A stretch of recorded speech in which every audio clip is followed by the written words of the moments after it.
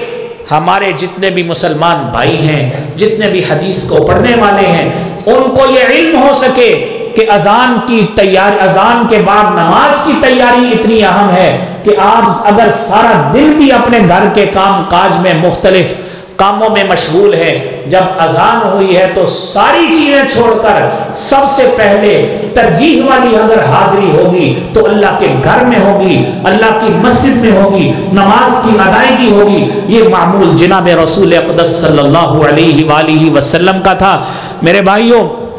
ہر رمز پہ غور کیجئے، ہر فعل پہ غور کیجئے کہ نبی اکرم صلی اللہ علیہ وسلم کا اگر معمول یہ تھا کہ آپ گھر والوں کے ساتھ ہاتھ بٹاتے تھے تو گھر کے کام کاج کروانے میں حرج تو کوئی نہیں ہے. گھر کے کئی کام ایسے ہوتے ہیں جو صرف بندہ کر سکتا ہے، خاتون نہیں کر سکتی. کئی کام ایسے ہیں جو صرف خاتون کر سکتی ہے، وہ مرد نہیں کر سکتا. اور گھر کے کئی کام کاج ایسے ہوتے ہیں جو میاں بیوی مل کر گھر کے امور کو سر انجام دیتے ہیں، تو ان کاموں میں کرنے میں کوئی حرج نہیں ہے، اور یہ کام کرنے میں عار محسوس نہیں کرنی چاہیے، اور اپنے آپ کو ہینڈ پینٹ یا زن مرید نہیں سمجھنا چاہیے. یہ سمجھنا چاہیے کہ اللہ کے رسول صلی اللہ علیہ وسلم کی یہ سنت مطہرہ ہے. اور دوسری حدیث بھی اس کے ساتھ نبی کریم صلی اللہ علیہ وسلم کی مد نظر رکھیے کہ سیدہ عائشہ صدیقہ رضی اللہ تعالی عنہا بیان کرتی ہیں، مسند احمد کی حدیث ہے 25341 نمبر، کہ جب آپ گھر میں ہوتے تھے کیا کرتے تھے. ام المومنین فرماتی ہیں کان رسول اللہ صلی اللہ علیہ وسلم یخصف نعلہ، آپ اپنے جوتوں کو پیوند لگا لیا کرتے تھے. ویخیط ثوبہ، اپنا کپڑا پھٹا ہوا ہے کپڑے کو پیوند لگانا، ٹنکا لگانا، یہ نبی کریم صلی اللہ علیہ وسلم یہ بھی کام کر لیا کرتے تھے. اور ساتھ ساتھ وَيَعْمَلُ فِي بَيْتِهِ كَمَا يَعْمَلُ أَحَدُكُمْ فِي بَيْتِهِ، اور آپ اپنے گھر میں اسی طرح ہی کام کرتے تھے، گھر کے معاملات اسی طرح ہی سر انجام دیتے تھے. کما یعمل احدکم فی بیتہ، جس طرح تم میں سے کوئی شخص اپنے گھر کے کام کاجوں میں مصروف ہوتا ہے، رسالت مآب صلی اللہ علیہ وآلہ وسلم بھی اسی طرح ہی گھر کے کام کاج میں سارا دن مصروف رہتے. میرے بھائیوں، اس کے ساتھ ساتھ جب بندہ گھر کے کام کاج میں مصروف ہوتا ہے، یقینی بات ہے کھانے کا بھی وقت ہوتا ہے، انسان کھانا بھی تناول کرتا ہے، اور مختلف گھر کی جو چیزیں ہیں اس کو لانا، گھر کا کام کاج کروانا، کھانا بیٹھ کے کھانا جس طرح آپ جانتے ہیں یہ جسم کی ضرورت ہے. نبی کریم صلی اللہ علیہ وآلہ وسلم نے اس کا ادب بھی ساتھ بتایا ہے کہ آپ گھر کے کام کاج کا جب خود حصہ ہے، آپ گھر اور خاندان کی فیملی کا خود ممبر ہیں، تو گھر کے کاموں میں نقص نکالنا یہ آپ علیہ الصلوۃ والسلام کی سنت نہیں ہے. آپ کھانا کھاتے تھے تو کھانے کا بڑا اہم ادب یہ ہے. صحیح بخاری کتاب الاطعمہ کی 5409 نمبر حدیث ہے. صحابی بیان کرتے ہیں نبی کریم صلی اللہ علیہ وسلم کی سنت کیا تھی؟ ما عاب رسول اللہ صلی اللہ علیہ وسلم طعاما قط، نبی کریم صلی اللہ علیہ وسلم نے کبھی بھی کھانے میں عیب نہیں نکالا. یہ سالن زیادہ ہو گیا ہے، یہ سالن کچا ہو گیا ہے، یہ گوشت صحیح نہیں گلا. اچھا تصور کیجئے کہ ہم شادیوں پہ یہ چیزیں دیکھتے ہیں کہ لوگ یہ باتیں کرتے ہیں، اس کے باوجود خالی پیٹ کون واپس آتا ہے؟ سارے اپنا تما پوری کر کے، بلکہ جتنی کچھ اس نے کسی کو تحفہ یا سلامی دینی ہے کوشش ہوتی ہے کہ اس سے زیادہ تما پوری کر کے آئے. پیٹ بھر بھی گیا ہو تو شاید نیت نہیں بھرتی، کہتے یہ بھی چیز کھا ہی لے تو اچھی بات ہے. سارا کچھ کرتے ہوئے ساتھ نقص بھی نکالی جاتے ہیں، یہ فش کچی تھی، یہ گوشت گلا نہیں تھا، یہ فلاں میں اچھی چیز نہیں تھی. اور آپ نے فرمایا، آپ کا عمل دیکھیے، ما عاب رسول اللہ صلی اللہ علیہ وسلم طعاما قط، آپ نے کبھی کھانے میں عیب نہیں نکالا. ان اشتہاہ اکلہ، اگر آپ کو کھانا اچھا لگتا آپ کھا لیتے. وَإِن كَرِهَ تَرَكَهُ، اگر آپ کے مزاج کے موافق کھانا نہیں ہوتا تھا چھوڑ دیتے تھے، لیکن نقص نہیں نکالتے تھے. یہ میرے بھائیوں یہ سنت کو اپنانے کی ضرورت ہے، اور یہ کردار اپنانے کی ضرورت ہے جو نبی اکرم صلی اللہ علیہ وآلہ وسلم کا کردار ہمارے لیے ایک مشعل راہ کی حیثیت رکھتا ہے. اور پھر اگلی بات یہ ہے کہ گھر میں گلی محلے میں بھی بچے ہیں، چھوٹے بچے کھیلتے ہیں، گھر میں جاتے ہیں بچے ملتے ہیں، تو آپ علیہ الصلوۃ والسلام کا بچوں کے ساتھ رویہ کیا ہوتا تھا؟ نبی کریم صلی اللہ علیہ وسلم کا رویہ یہ تھا، کان رسول اللہ صلی اللہ علیہ وسلم من ارحم النساء بالصبیان، نبی کریم صلی اللہ علیہ وآلہ وسلم بچوں پر رحم کرنے والوں میں سب سے زیادہ اگر کوئی شفقت کرتا تھا تو رسول اکرم صلی اللہ علیہ وسلم تھے. ایک دن آپ کے پاس آپ کی گود میں حضرت حسن رضی اللہ تعالیٰ عنہ تھے. آپ نے حضرت حسن کو پیار کیا، ان کو چوما. اقرا بن حابس تمیمی، قبیلہ بنو تمیم کا فرد تھا، اس نے آپ کو دیکھا اور دیکھ کر کہتا ہے آپ اپنے بچوں سے اتنا پیار کر رہے ہیں، میرے تو اتنے بچے ہیں، میں نے اب کبھی ان بچوں کو اس طرح پیار نہیں کیا جس طرح آپ چوم رہے ہیں، پیار کر رہے ہیں. نبی اکرم صلی اللہ علیہ وسلم نے فرمایا کہ اگر کسی کے دل سے اللہ تعالیٰ محبت کو چھین لیتا ہے تو میں اس میں کیا کر سکتا ہوں؟ تو بچوں سے پیار کرنا، بچوں سے لاڈ کرنا، شفقت برا ہاتھ پھیرنا، بچوں کے ساتھ اس طرح کی نرمی کرنا، یہ رسالت مآب صلی اللہ علیہ وآلہ وسلم کی سنت مطہرہ ہے۔ اور پھر اسی طرح نبی اکرم صلی اللہ علیہ وسلم کے حوالے سے، آپ کی سیرت کے حوالے سے آج کی آخری اور بڑی اہم بات یہ ہے، صحیح بخاری کی حدیث نمبر 3 ہے، کتاب بدل وحی میں حدیث موجود، نبی اکرم صلی اللہ علیہ وسلم پر جب پہلی وحی نازل ہوئی، آپ گھر میں واپس گئے، جب گھر میں پہنچے جو کیفیت ایک وحشت والی، ڈر والی، خوف والی پہلی وحی کے وقت تھی، آپ اسی کیفیت میں گھر گئے۔ گھر میں جا کر آپ نے یہ سارا ماجرا ام المومنین سیدہ خدیجہ رضی اللہ تعالی عنہا کو بتایا، اور ساری وہ سختی کا عالم جو کچھ آپ کے ساتھ ہوا اپنی بیوی کو بتایا۔ بیوی کی گواہی سنیے، اور سچی بات یہ ہے، یہ گواہی 5 مختلف کلمات میں ہے۔ اپنا تجزیہ ہم نے کرنا ہے، اپنا کسی کو کہنا، مخاطب کر کے کہنا اور ٹانچ مارنا اس کو، یہ نبوی مشن نہیں ہے، نہ یہ انداز تبلیغ ہے۔ ہر شخص اپنا اپنا محاسبہ کرے کہ کیا میرے اندر یہ واقعتاً صفت پائی جاتی ہے۔ ابھی اعلان نبوت نہیں ہوا تھا، ابھی آپ پر وحی نہیں اتری تھی۔ یہ سیدہ خدیجہ یہ سارا عمل وہ ہے جو وحی سے پہلے کا بتا رہی ہے۔ جب آپ نے یہ سارا کیفیت اپنے اوپر جو طاری ہوئی جا کے سیدہ خدیجہ کو بتایا تو سیدہ کہتی ہیں اِنَّكَ لَتَصِلُ الرَّحِمِ۔ رک کر سوچئے، پہلا کلمہ کہا آپ تو صلہ رحمی کرتے ہیں، آپ تو رشتہ داروں کو ملاتے ہیں۔ وَتَحْمِلُ الْكَلْ، ناداروں کا بوجھ اٹھاتے ہیں۔ تصور کرتے رہے ہر شخص اپنے آپ کو کہ رشتہ داروں میں کتنے ہمارے ایسے ہیں جن کو ہم نے چھوڑا ہوا ہے، کتنے لوگوں کا ہم بوجھ نہیں اٹھاتے۔ دیکھتے ہیں کہ یہ شخص حقدار ہے، ہم کہتے ہیں آپ چلتے ہیں، دیکھی جائے گی کوئی اور نبڑ لے گا اس سے۔ وَتَكْسِبُ الْمَعْدُومِ، جو بیچارے کما نہیں سکتے، معدوم ہے، آپ ان کو کما کے دیتے ہیں۔ وَتَقْرِي الضَّيْفِ، آپ مہمانوں کی مہمان نوازی کرتے ہیں۔ اور پھر وَتُعِينُ عَلَى نَوَائِبِ الْحَقِّ، حق کے راستے میں پیش آنے والی مصیبتوں پر لوگوں کی مدد کرتے ہیں۔ کوئی مسلمان ہوا، اس کو گھر بار سے بیچارہ فارغ ہو گیا، اس کی مالی مدد کر دی۔ اور بہترین اس کا مظاہرہ ہجرت مدینہ پہ دیکھنے میں آیا۔ اور دوسری حدیث میں ایک چھٹی آپ کی صفت بھی بیان کی گئی، تصدق الحدیث، کہ آپ تو سچ بولتے ہیں۔ اور یہ ساری باتیں اب دیکھیے کہ ہمارے کردار میں یہ کتنی پائی جاتی ہیں۔ یہ اعلان نبوت سے قبل کی صفات ہیں آپ کی، جو سیدہ خدیجہ نے آپ کے کردار سے اخذ کی ہیں۔ اور بیوی کی گواہی میرے بھائیوں سب سے اعلیٰ گواہی ہوتی ہے جو بندے کو نتار کے رکھ دیتی ہے یہ اس کی حقیقت کیا ہے۔ سیدہ کہتی ہیں کلا لا یخزیک اللہ ابدا، جس شخص میں یہ اس طرح کی صفات موجود ہوں، رب شاہد ہے اللہ تعالیٰ انشاءاللہ اس کو کبھی رسوا نہیں کرے گا۔ تو پھر اللہ تعالیٰ نے نبوت سے سرفراز فرمایا، اللہ تعالیٰ نے آپ کو تاجدار انبیاء بنایا۔ میرے بھائیوں یہ جو چند باتیں آپ نے سنی ہیں، کوشش کریں میرے سمیت ہر شخص کہ ان باتوں کو اپنے کردار کا حصہ بنائیں، اپنا روز مرہ کا عمل ان باتوں کے موافق ہو جائے، اور کل قیامت کے روز ہم بھی